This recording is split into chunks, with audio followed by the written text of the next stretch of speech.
முதல்ல நான் காசியிலேருந்து வரேன்.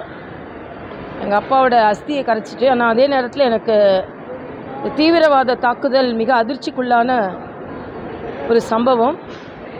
நாடே ஒன்றிணைந்து இந்த தீவிரவாதத்தை எதிர்க்க வேண்டும் என்ற நமது பாரத பிரதமர் அவர்களின் கரங்களை வலுப்படுத்துவதற்கு அத்தனை கட்சிகளும் உடனிருப்பது ஆறுதல் அளிக்கிறது. ஆனால் தமிழகத்திலும் சில பேர் இதிலும் சில மாற்று கருத்துக்களை சொல்வது மிகுந்த வருத்தம் அளிக்கிறது. அதனால் எந்தவித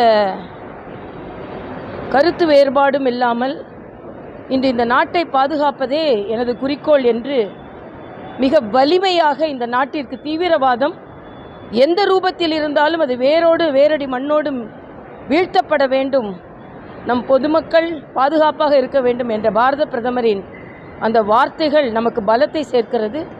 அதனால் தீவிரவாதம் ஒடுக்கப்பட வேண்டும் என்பதில் நாம் அனைவரின் கருத்தும் ஒன்றாக இருக்க வேண்டும். செய்திகளை உடனுக்குடன் தெரிந்து கொள்ள உடனே சப்ஸ்கிரைப் பண்ணுங்க.